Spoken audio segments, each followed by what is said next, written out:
mpasi mawa oh la vie mpasi mawa oh Congo mpasi mawa oh Congo mpasi mawa oh liwa mpasi mawa oh liwa mpasi mawa ona nini yango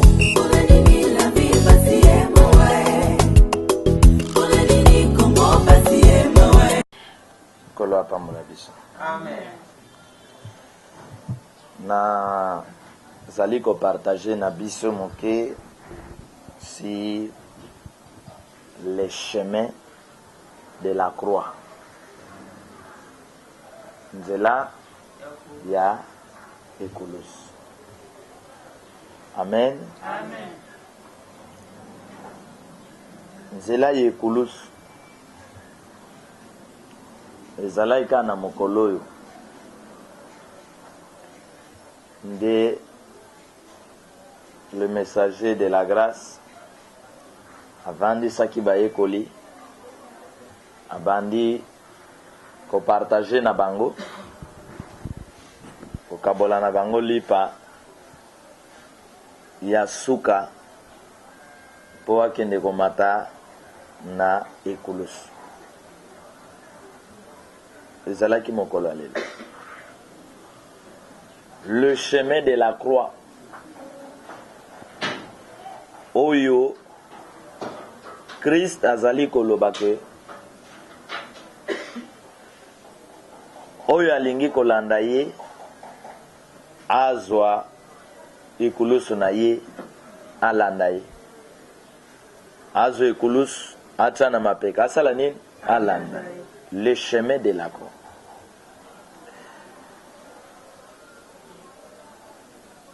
Tozali na deux chemins de la croix.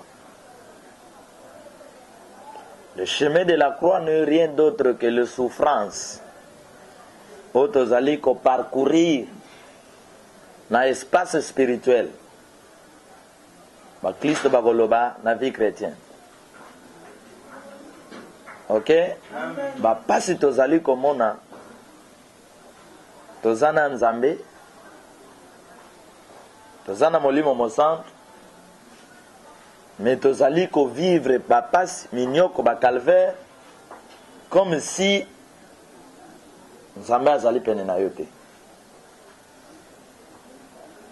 Ezali ba minyoko oyo toza kokutana nango na parcours ya bomoi na biso. C'est le chemin de la croix. Le deuxième chemin de la croix ezali via moto nyonso. Ezala mopagan, ezala mwana na nzambe. Mopagano pe alekaka pe vi na ye na kati pe ba souffrance. Amen. Kuna na kati ya ba souffrance, tozali na ba souffrance normale na ba souffrance anormale. Okingai? Tozana ba souffrance normale na ba souffrance anormale. Ba souffrance normale ezali ba souffrance oyo ezali préparé na parcours ya nzela na yo.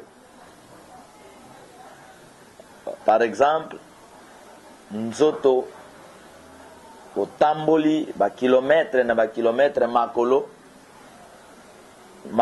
eyoki pasi. Iso sengo vando pema. N'est-ce pas? Olali pongite 2 jours, 3 jours à cause ya matanga. To parce que bandola la pongi kosunga mobeli moko na hôpital. Alors oye pongi fatigue wana ezali ba souffrance moko normal. Amen. Amen. Ozali kozwa mwana oketike na classe tongo oketik pourquoi oke kozwa ezali ça fait partie na kati ya ba souffrance normale. Oke kobota pasi ya kobota mwana botami ça fait partie ya ba souffrance normale. Amen. Amen. Oke na zamba kosala bilanga kati bilanga ta mwa babuto ebimio na maboko benga ngoma felele na Kikongo ebimio na maboko souffrance normale. Les souffrances qui sont normales fait partie à chemin de la croix. Les aliba souffrance oyo nkolo alobi moto akolia na motoki na ye. Na chebino na jardin pour que vous cultivez jardin. Amen. Amen. Moto akolia na motoki na ye fait partie à ba souffrance normale. Ba souffrance oyo ezali anormal. Na kati ya le chemin de la croix, ya ba pasi ya parcours ya moto, ezali ba souffrance oyo ennemi akoti na sima nango. Ennemi ayebi ke ake bilanga. Ennemi a se transformé na nyoka. Ake kozela yo na kati ya matiti. Tombola lokolo cha yango boy. Nyoka azali koswa yo. Bozo tombola bomema moto na hôpital. Bazolo ba c'est trop tard. Moto asali nini? Akufi. Wana tokoti na ba souffrance anormal. Oyoki ngai? Amen. Biso tozali ko combattre ba souffrance oyo ezali anormal. Atako nyoka wana aza na bavene ebomaka. Soki nyoka normal oyo ya Nzambe asui yo na lokolo o vipere okozwa ka singo kangi na lokolo atoza yo moko na zamba ti yo bundi okomi na mboka bazwi libanga bacheyo batraite yo okuvite parce que za nyoka normal asui me nyoka oyo azali molili ekoti na kati nyoka wana soki asui yo 5 minutes mutu asali nini akufi. Les souffrances oyo ezali anormal. Bokei bilang. Bokoti na boîte boza ko kati ebale. Bokomi na kati ebale. Ngubu abimeli bino. Wa! Bino nyode ngubu. Ngubu aya kangi moto ya boîte na bino abandi ko ningisa azoto na bino bozokeni wapi. Azwi boîte atomboli abalusi bato nyonso wapi na mai. Ngubu abandi ko kata ko boma. Wana souffrance anormal. Ngubu wana bato bakoti na kati. Ngubu normal akoki pe kobimela bino. Abimeli bino pe bomoni ye pa moni bino akoti liso na mai ye wana zokin bino pe bozokin. Parce que derrière ngubu, derrière na bino, il n'y a pas un esprit mauvais azana koluka moto ya moto elal. Vous comprenez? Amen. Les souffrances anormales, ezali ba souffrance oyo milimo mabe kindoke koti simanango. Satana koti simanango. Les souffrances normales, ezali ba souffrance normale oyo ezana mokili na nature oyo. Mutu akokeni na zamba anyati sete. Azongi pe na mboka lobi pote kauki. Mususu ake na zamba anyati sete. Akoma na mboka lokoleko munene. Lokoleko mikilo. Pote bando créer ba complication. Bake na hôpital lokolo fo basala nini bakat. Sete oyo na sima nango makambo ezali. Bozo kangai? Amen. Très capital, très important. Maintenant, la souffrance est normale. Tu peux prier ou pas. Souffrance est créée par complication. Parce que c'est la souffrance normale.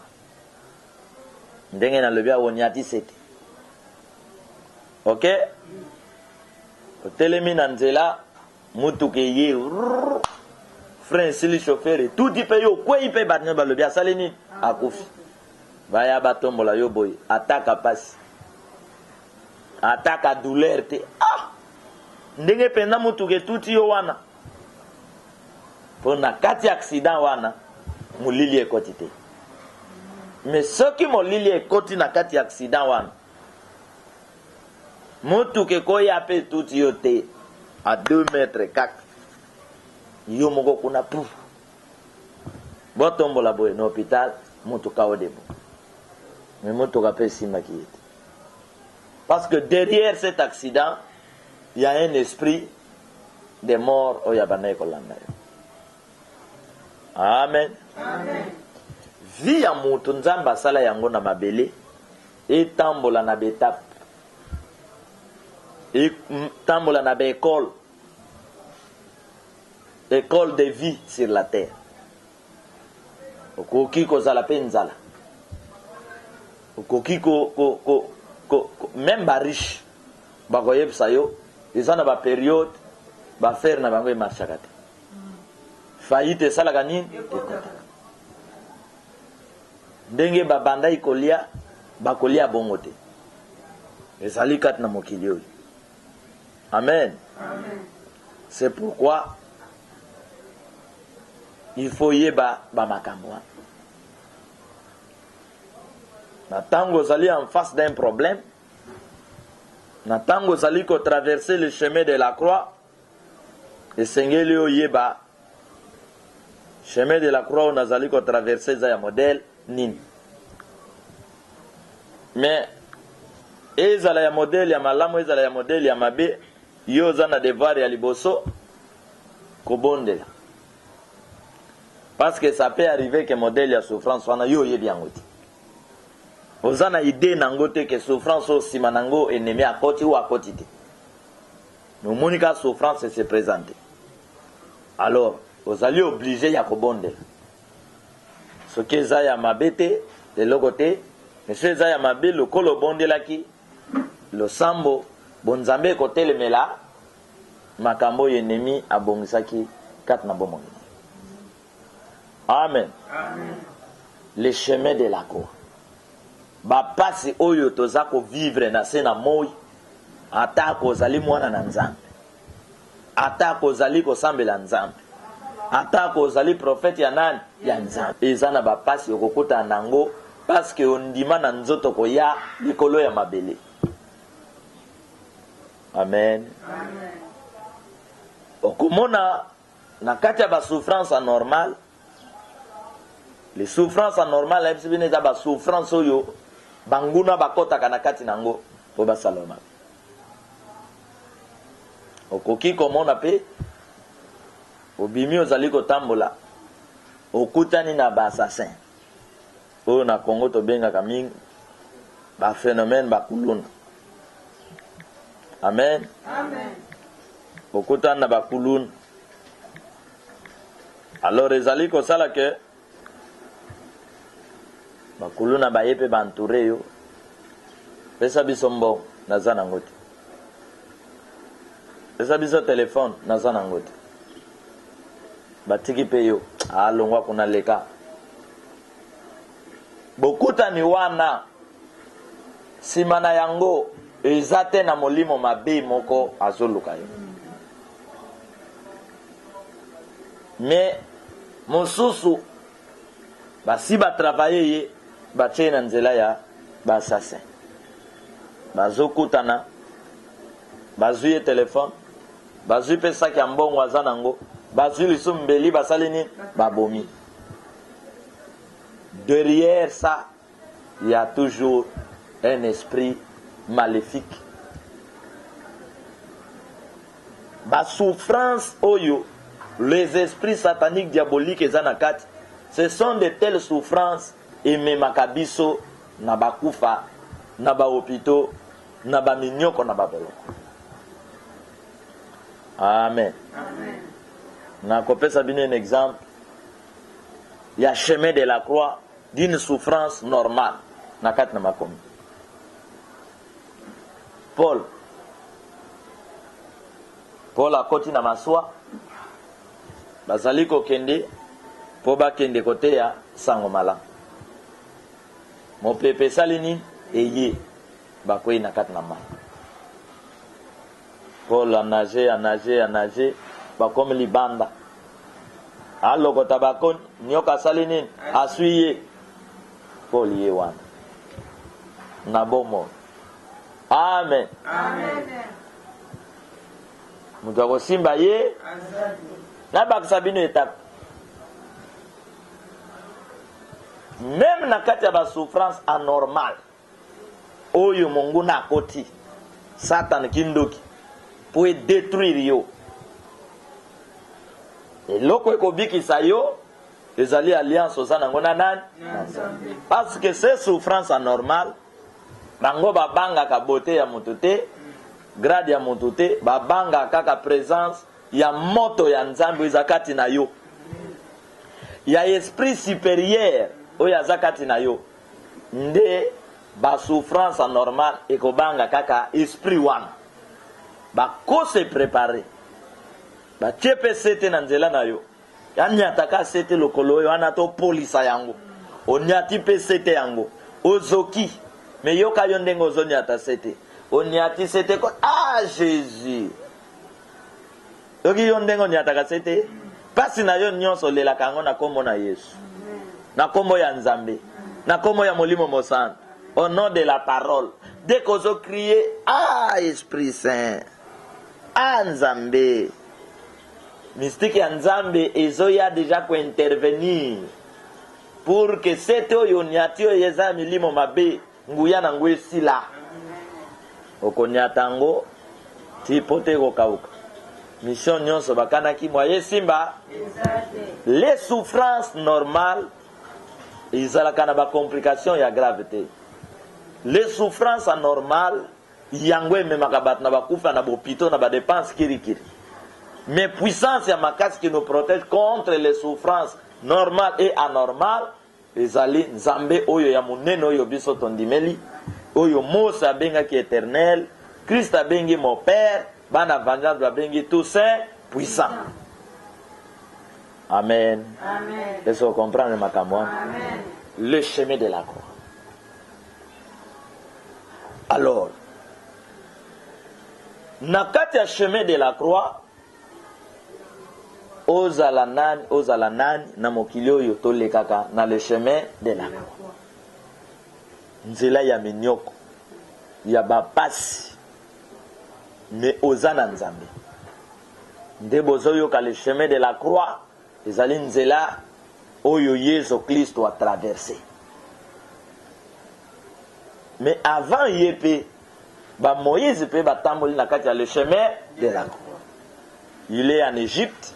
Foba kangai akimina kota azokima ndegote akeko se retrouver na pui azana kotambola na le chemin de la croix akoma kuna a épargner bana ya Jefnan Jetro babenga ye papa wana azuye na mosala atala kanini ba bibwele na ye boyoka Moïse bobenga ka roi il était motali bibwele solo ataba na nzoto ne eloko pamba solo ameme eloko pamba solo angombe na nzoto na ye eloko pamba.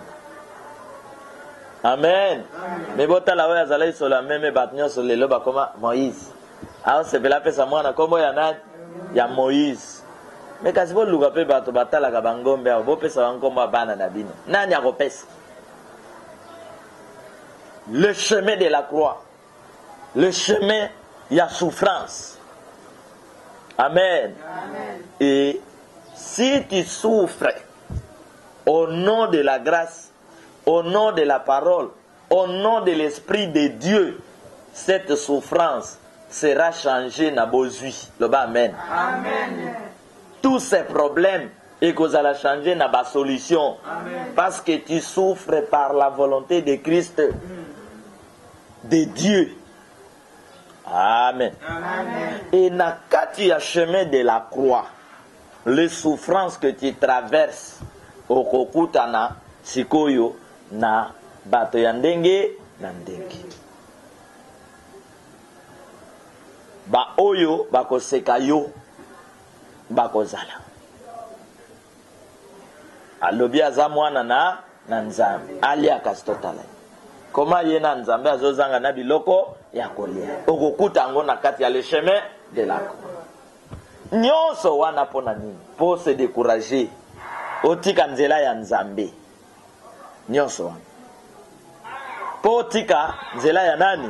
Ya nzambe. Le chemin de la croix. Kasi alobi azana nani? Na nzambe. Église école to sala nini? Total. Le découragement. Alors, un enfant de Dieu né de nouveau. Mwana na nzambe o nzambe abengi. Ayokaka mingi te biloba loba ya bato. Akonsideraka mingi te biloba loba ya bato. Ba découragement ya bato. Achaka na première position maloba ya nzambe na ye. Oya bengi ye. Oya monisi ye makambo. Oya zo laksa ye makambo eko ya lobi. Oyo ya kozala mokolo nini? Lobi. Nde mwana na nzambe. Atinga makana biloko. Amen. Parce que na kati ya le chemin de la croix, bato bako finga yo. Na kati ya le chemin de la croix, bato bako bwaka yo. Na kati ya le chemin de la croix, bato bako seka yo. Na kati ya le chemin de la croix, bato bako traité yo na bandenge nyonso. Mais yo okozala te oyo bato wana balobi. Yo okozala oza mokano ya mokeli na yo. Amen. Chaque moto mokeli abongisela ye nzela.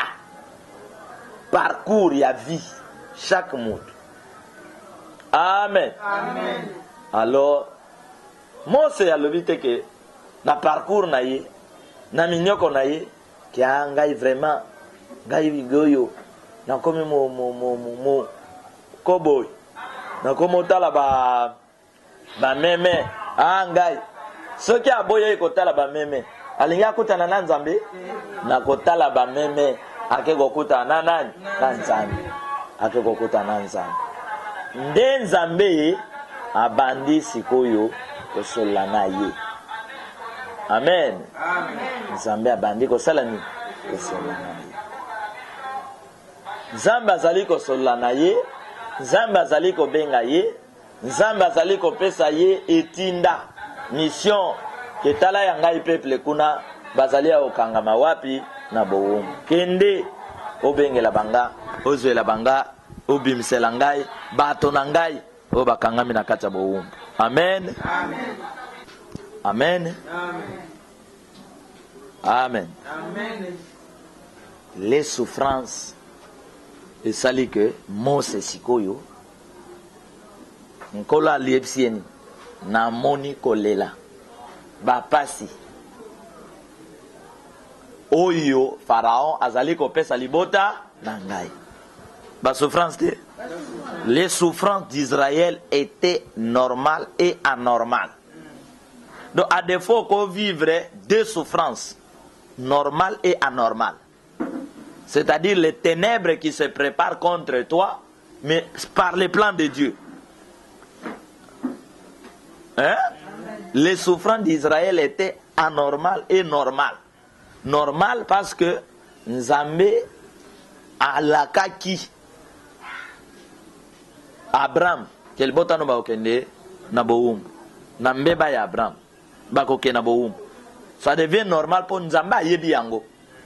Mais ça devient normal parce que c'est l'esprit mauvais méchant, il y a politique, il y a Pharaon où ils ont la moto, ils ont graissé dans le collège des politiciens, il y a Mboka Congo qui n'aime pas voir son peuple se retrouver kakaye.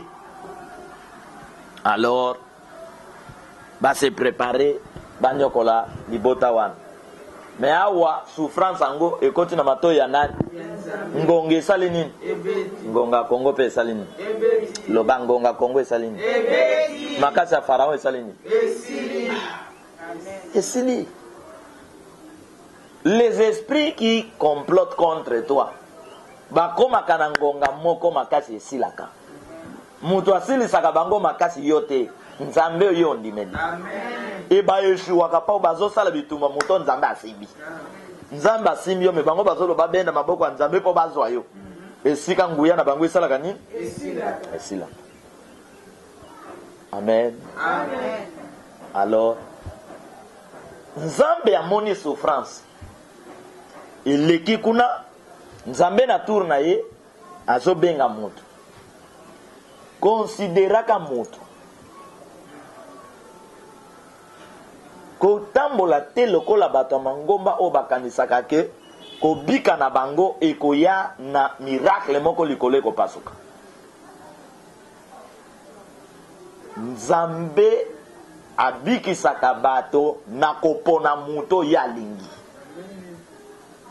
Soki boboyi mutu oyo Nzambe atindeli bino boko souffrir etali Nzambe te. C'est pourquoi mutu azali motuya na kati ya bato. Amen. Tozwi mituka lelo a cause ya mutu. Tozwi ba telefone lelo a cause ya mutu. Bato bazotangisa biso na bakela eza na mutu. Nzambe s'est divisé na ba branche nyonso pour utiliser l'homme afin que l'homme a changé société oyo, a développé yango, a matissa yango. Vous comprenez? Amen. Alors, nous souffrons plus parce qu'un bon nombre de gens sur le plan spirituel, politique, scientifique, baboyi voient malamu ya Nzambe, baponi voient ya molili. Ndeto za konyo kwa. Mais soit par exemple que sur le plan politique, bozi ba député homme spirituel ya solo. Ou ba yoka ba message lokola ya vengeance. Bozi na religion ba to yoka ba message lokola ya vengeance et mettre en pratique. Bozi scientifiquement de tels hommes bogo bonga tendengeni. Na nyoso nzamba pesi biso. Tozala na paradis sur la terre. Parce que biso nyonso ezali tous les besoins de l'homme nzamba chango na mabeli. Amen. Amen. Tout ce que le corps de l'homme a besoin. Nzambe a la bango yango wat na mabele. Mais le problème c'est que tokutani na bandoki na banganga kisi. Kokomona mutu aza gouverneur manganga kisi. Munoko na ye sepelaka kaka emela nini makila. Ceux qui aussi gouverneur posane amela makila na ya peuple. Est-ce qu'un tel gouverneur peut faire quelque chose pour la province naïe? Non. Kindo kiboyoka. Tout ça a un problème parce que bato bandimi ko kene na police ko koma ba konzi na police bandimi makila. Au lieu ya kondima Nzambe. Nous souffrons. Bato bakena ba service ya ba amer, ba service ya ba service secret ba poni nzela kisi. Alors bato bazanko motema nko bazomona mutu lokola taba. Mais ba kisi wana bazo simba na ba service secret na ba wat est-ce que na poto kisi wana basimba kate bazana ngote ya bango izana amour du prochain ndengeni. Ya bango elingi bana batanga ndengeni. Ya bango elingi soins médicaux izala ya ofele ndengeni. Ya bango mutu asobela ba lingi nan ba traiter mutu. Un héros yasim ndengeni. Ya biso ba lingi nan mbongo sima basima nan mutu. Amen. Amen. Ba homme politique ya bamboka wana bazana kisite bazana kindokite bo ya bango ya modèle nini boko sala pe élection ti esili moto akufite ya bango eza kisi nini ya biso kisi nini rose kure uti e pana bango bino bokoti kokota bo ya bino ekoti ti e kevana na makila ndenge nini esenga kama makila ba. Amen. Amen. Ogo tune bongo bango ba sacrifice kate ba sacrifice ka boy. Ba sacrifice ka boy. Boye marche, ale bozela ya boye marche fara vita iman tout. Il faut ba toto kolat. Amen. Faut kola. Faut ye batina nini to ye likola mabele. Tina na biso na mabele zanini. Nani atindi biso na mabele? Nous travaillons pour qui? oya na mabele pour satisfaire mutu moko boye okenda koboma bato pour sepelisa elongi ya mutu moko boye. Bandeko, si mutu wana ko abandonner yo un jour, akowanga na yo un jour, aloba na yebi ete awanga na yo. Amen. Par la puissance de Dieu, Moïse a se présenté devant Pharaon, abundana Pharaon pour souffrance yabana Israël et Salami.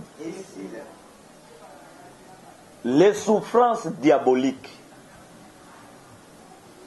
les souffrances anormales, pour banga yo, faut katina yo au lat esprit supérieur. Pour banga yo, il faut attaquer. Il a attaqué yo, yo pour attaquer. Ou engager bitum. Au bondi, na ba voie spirituelle. Lokola lo sam, lokola kondim, lokola koyok, ba détermination, ba méditation, quoi accueillir ba connaissance spirituelle, qu'on s'attache à un bon homme spirituel. Ennemi wana ago bang. Ago lo bakuna place bozoti na ngana go keni lisusu te. Luna bolinga na kufu. Amen. Amen. Bomoni kuna boyisika bozoti na ngeze sika go saka. Alléluia. Amen. C'est pourquoi ce qui est semble là. Il faut comme à un niveau bato ba lo bato za na bakisi. Il ce qui est semble là. Nzambe vraiment. Il faut comme à un niveau ba yep ce que za na bakisi. Il faut comme à un niveau na quartier, ceux qui na quartier ba voisin ba za na misala mabe. Il faut yo ka ba yep sa bato ke yo za na bakisi. Ceux qui bayer na yo za na misala mabe. Faut comme à un niveau ya ko yep so bimana ndako na ngoza na nini na bakisi. Amen. Amen. Ceux qui ont commis à niveau wana yeba que ozana ko mata. Amen. Yeba ke oya zakat na leki makasi. Amen. Na tango yebi yo moko kati na ngana zana kisi tena zana kindogite. Mais comment muto a traité nga ke na zana kisi na zana kindog. Yeba ke ozana niveau élevé. Nzambe abomba yo musika. Amen. Amen. Et loko wana pe ba pharisien ba yebsaki ba ke Yesu Christ azana nini na bakisi. Azali Belzebul, azana ba démon. Pona nini niveau ya connaissance ya Yesu bazoko kate. Amen. Niveau était il y a Yesu bazoko kate. Niveau ya miracle ya Yesu bazoko kate. Niveau ya ba prophétie ya Yesu bazoko kate. Niveau ya bolingo ya Yesu bazoko kate. Niveau ya esaleli ya Yesu ba pharisien bazoko ka. Mwana mobala ya koti na église ba pharisien. Akuti mutu loboko ikangama. Atali ba pharisien ba lebito cho offrande, ba to offrande. Mwana mobali pa ke ko chani offrande. Yesu le met comment? Offrande wa to chana passe. Asala ka musala na passe. Il faut loboko esala ni ebika. Mebi loboko bika. Mwana mobali abiki. A sauter, à crier, va faire ba koti reine. Pour monter que les alimi sala ya Satan. Mais na kotanga loi ya Moïse, ba yebi que ba prophète ba biki saka. Ba yebi que Nzambe abiki saka. Mais parce que ba bimi libanda ya bonzambe, moteme comme ma mate. Ba comme ko créer ba barrière na œuvre ya nani ya Nzambe. Amen. Amen. Faut comme un niveau. Faut comme à un niveau où il va traiter yon doki. Va le battre aux anakindoki. Ani aux anakindoki. Il faut comme à un niveau battu na yo sambe la ka. Faut battu na yo. Moïse, Pharaon a posé des questions. Alobi oyo Moïse oyo na boko la kiawa. Oyo azalaki awa to mosusu ye wana me alati nguya mosusu ye wana ayena kombo mosusu ye wana ayena formule mosusu. Amen. Amen. Moïse akitisi aye nzete eza kosala kabo nzete komika fumba ya nyoka nyoka ya nzambe. Boyoki? Il y a les souffrances qui viennent de Dieu et il y a les souffrances qui viennent du ténèbre. Les souffrances de Dieu solution nango ezali. Les souffrances du ténèbre nzambe nde anti ba souffrance. Amen. Alléluia. Amen. Les souffrances diaboliques. Les souffrances comme la biso sur le chemin de la croix. Ici-bas sur la terre, okolonga yango na persévérance na yo na nzela ya nzambe. Na kondima na yo na nzela ya nzambe. Na ba combat spirituel oyo ozali kosala. Na kondima oyo zanango ke bokolonga ngai te bakolonga yo te. Les choses que nous prophétisons physiquement eza na befe nango spirituellement. Alors zalaka elombe sur le plan physique. Zalaka makasi sur le plan physique pour que makasi wana ekenda ko se manifester kino sur le plan spirituel. Amen. Otoko tato lakawa izokende tiko. Oyoki ngai. Nde Mose aye akiti nyoka. Bazokanisa ke nyoka oyo Moïse akitisi yango au nom du diable. Bakanisi ke nyoka akiti yango au nom de la coutume diabolique. Te nyoka oyo akitisi yango au nom du créateur. Ce créateur s'appelait Éternel. Nde akitisi nyoka. Bango bazokitisa ba nyoka au nom de la sorcellerie égyptienne. Bitumbi bandi nyoka Mose ya tele. Tale ebele ya ba nyoka bazoya akangyo po akangyo po makomi le bien ameli amona libumu na yi. Amen. Moïse asimba nyoka na yebo ekomi nzete azi yango na maboko nguya na bine yete to botoli siko boko bunda na nini. Amen. Makasa ya Farao esali nini? Makasa ba politicien esali nini? Kindoki ya banganga esali nini? Nani mokonzi? Yesu. Nzambe molongi. Sala na assurance ya kotambola na nzambe. Kotala te maboko na yo ke ezali pamba. Lobi okokamwa. Lobi okokamwa. Ndingi nzambe akotia quelque chose na maboko wana. Et okopose ba question. Okokoma ozolela kolela esengo. Ezangai to ezangai. Ngai pe nakomi na nzambe apesa nga ndaku. Ebandi boni. Okopose ba question na lobi. Ebandi ndenge nini? Relation yango ebandi ndenge nini? Biso tozana nzambe. Tozo tambola na ye. Amen. Poto kamwisa mokili. Po bato bakamwa biso. Amen. Amen. Le chemin de la croix. Ce qui ont l'équité dans nzele kulus. Moyo koma mobali ya malunga ezate. Moyo koma mwasi ya tina ezate. Po koma mutu. Fo leka na nzela ya nini? Ye kulus. Obunda bitumba ya nzela ye kulus. Nde Yesu Christ alobi, prends ta croix et suis-moi. Alobi teke prends ma croix. Prends ta croix. Prends ta croix veut dire quoi? Ozana de l'olenga ba souffrance yoko kuta nango. Oza différent na yanga Yesu Christ. Tango songa Yesu Christ ba tsenga ina wapi na ekulus. Metango so yo ekozala na ekulus te. Yo ekozala na boloko. Amen. Mutu nyonso apasaka na le chemin de la croix. Ozala mopagano te. Mais nous on appelle ça chemin de la croix parce que ça ba souffrance ya bateau yo bazotambola longo na nani nanza. Même les politiciens balega na nzela ekulus. Amen. Amen. Le chemin de la croix, ils allaient ba souffrance. Que nous rencontrons dans la vérité, tous allés côté. Ote ya vérité boy, sauvons le Congo, bakangi. Ote ya vérité boy, baluki poison bachelai. Donc les souffrances que nous rencontrons. Les disciples, il y a Christ va rencontrer ba souffrance. Moïse akutani na ba souffrance. Amen. Amen. Moïse azinyoka. Alobi Pharaon tika libota nanza. Azongi.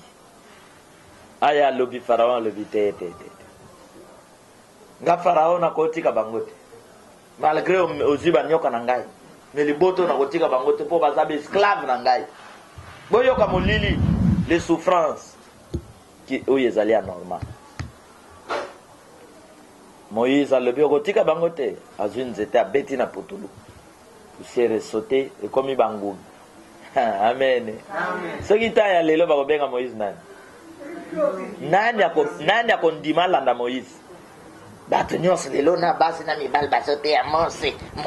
Moïse biloko Moïse azosala wana kutu oyo na sina zwa nzeta na beta wa ekoma bangungi. Biloko Moïse azosala wana soki Moïse azali na ta na biso azoloba de la part de Dieu, nani akokangama na ye? Kinshasa nyonso bokozala Moïse nganga munene occultisme munene abeti nzete bangungi pu. Amen. Ezali loboko ya nani? Eza te ke soki mosali na Nzambe asali eloko oyo banganga pe basala ekuna ebima pe ya banganga. Non. Dieu est suprême. Amen. Bandoki ba prophétisaka. Mais prophétie eza ya bana Nzambe. Le diable a imité les œuvres de qui? De Dieu.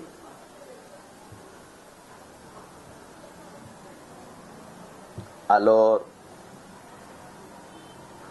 Pharaon le bien, kanga bangungi na yo, kanga tozotik. Akangi bangungi. Botika bisoka aboyi. Na otika binote.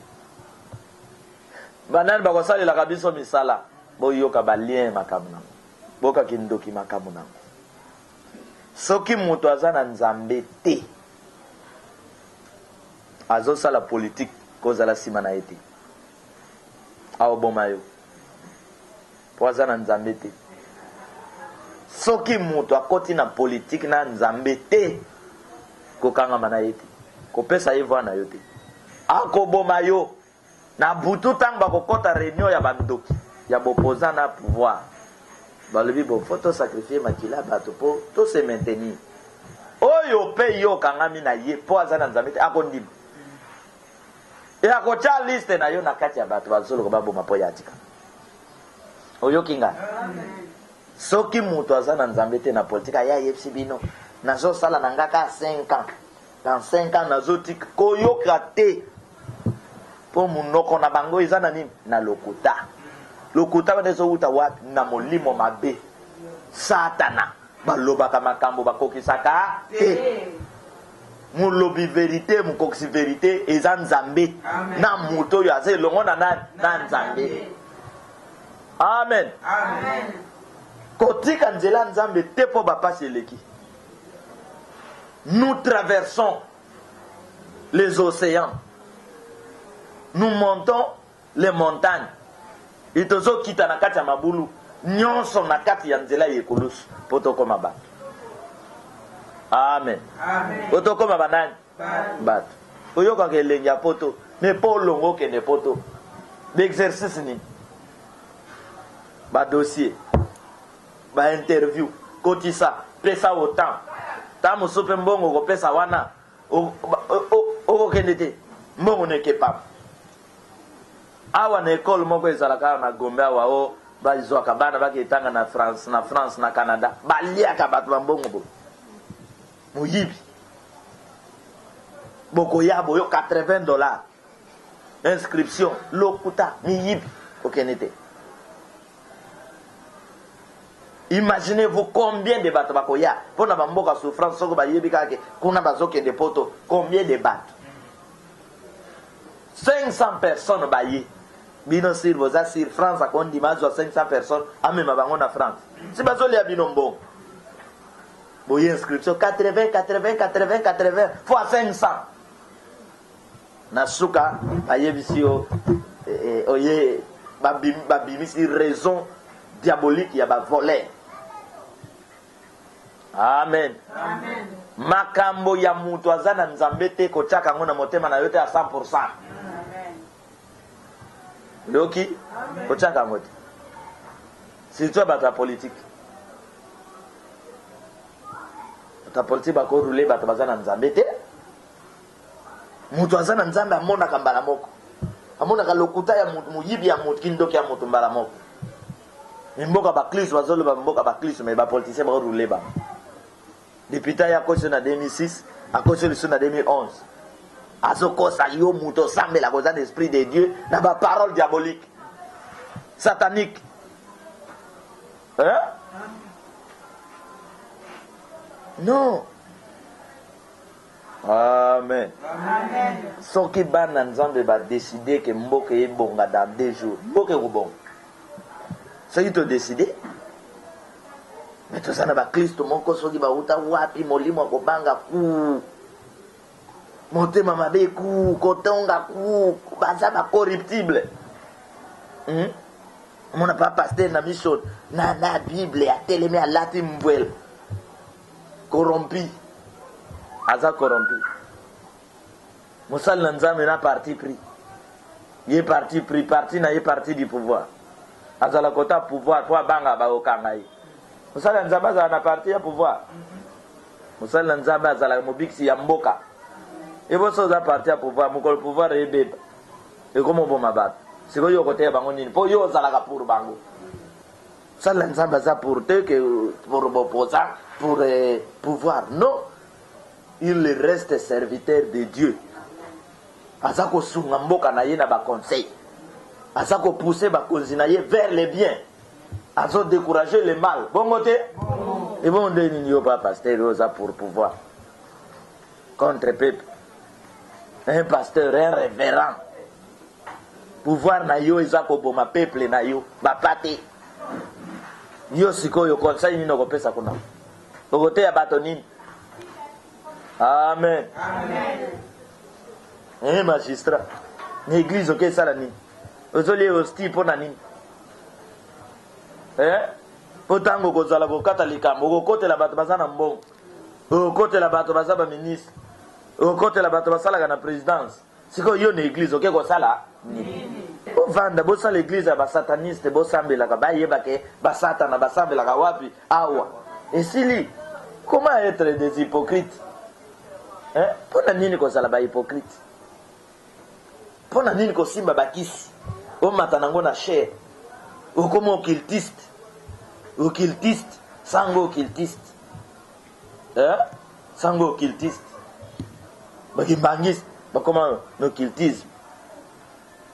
Église, il y a solo et somo na les sociétés. Église est koufi. Nikola ba gris. Pasteur akasema ba gris na Sénégal na Nigeria oye église pour tondi sabat ate église on est tondi mais spirituel mais ya ko pola. Amen. Amen. Église on est ya ko sala ni ya ko pola po nzambe na kati kuna azate motu yeza la kanzambaza la nesika zambaza. Imaginez-vous. Batu na politique pour organiser meeting. Ba bengi pe ba pasteur na bango politique ba ye. Ba exhorter pe. Merci ma ya meeting. Réunion mosusu ke nego salma na nkuko ezali ya lobby batu bakufa. Mais il faut tout le monde appeler ba pasteur ba démissionnaire na ba parti wana. Ale ba tete na otamola lisu na parti. Pour ma camarade ya kabango ba sale la ka te comment na te bino na tongo na ngo bibe. Comment nous sommes ni pasteur atingami akoma pasteur ya mbongo ya makila ya bato lokola ba pharisien. Pasteur melaka makila ya bato te. Parce que azali mobikisi ya bapa ya bapate. Amen. Amen. C'est pourquoi la politique ne peut pas avoir peur ya basal na Nzambe parce que basal na Nzambe ba meka ki bango bakui. Nakosi politique a lobby abe yaka. Vanda wana sei. Salela biso mosala bon Nzambe yo yekola. Bongo te. Bon, atako batongo na baye ba lobby bon yo monsieur l'abbé, il faut bimisa kombo ya député tel ata azute o ya zulongola. Bango bakoya parce que ça tentation. C'est quoi bakotala ki ya be oyo yekola. Bongo te. Ki bon Nzambe yo te ya kamokonzi azala na bino. ne bakotala yango bakoya na mbongo bon zwa mbongo autant bimisa candidat oyo kobimisa ye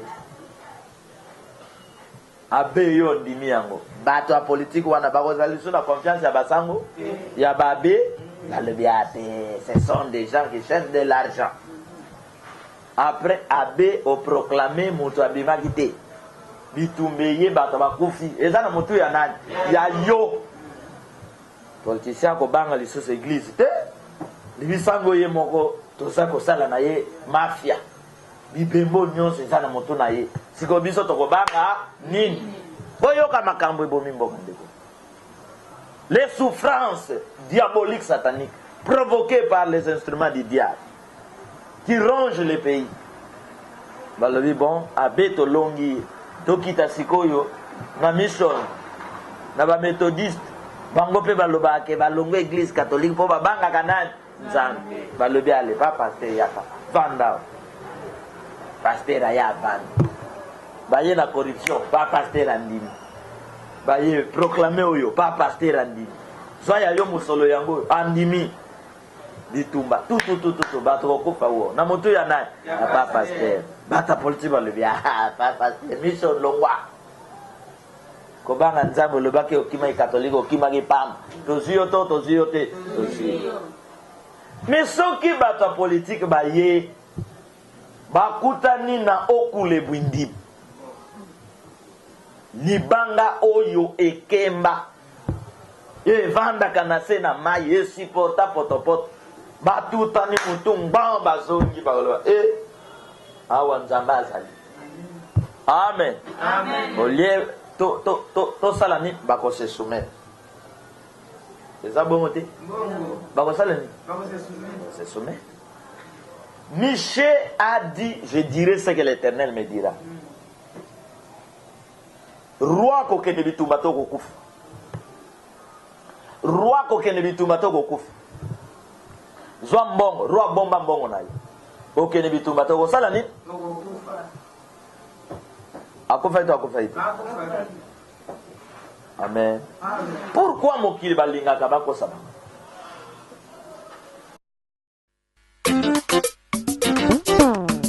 Esprit tout seul puissant.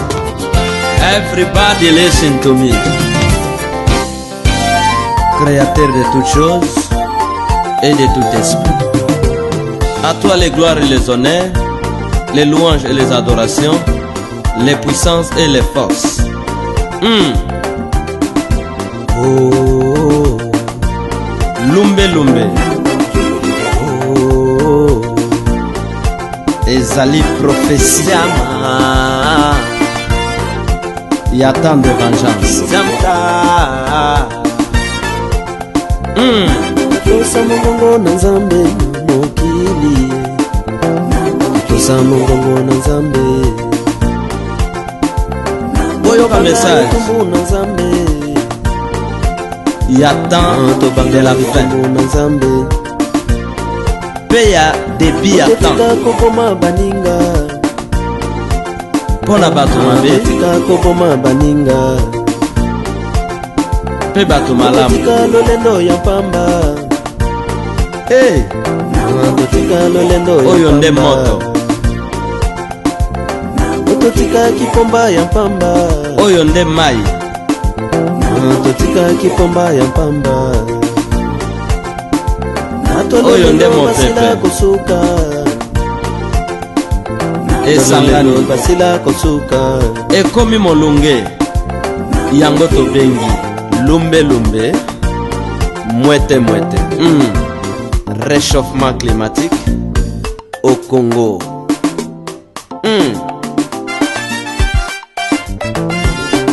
Bokola suka ekozala somo mingi bato ya loi ya Moïse ekozala somo mingi lokola Pharaon suka ekozala somo mingi vengeance kanga bango. Pona nini oyoka kate Corée d'Atambira bakutanaki na lumbe lumbe mpe mwete mwete yo Pona nini oyokaka te? Yo ezala na temps ya grâce. Ananias na Safira ekozala na katanga na Elimas Pokola suka le magicien na katanga bakutanaki na lumbe. yo Pokola suka awa pe na vengeance mwana na mwana benda katanga yo mpe ya mikebisi mama mwete mwete kasi bana na Nzambe mwete mwete bozala tranquille, boza na problème na moto te.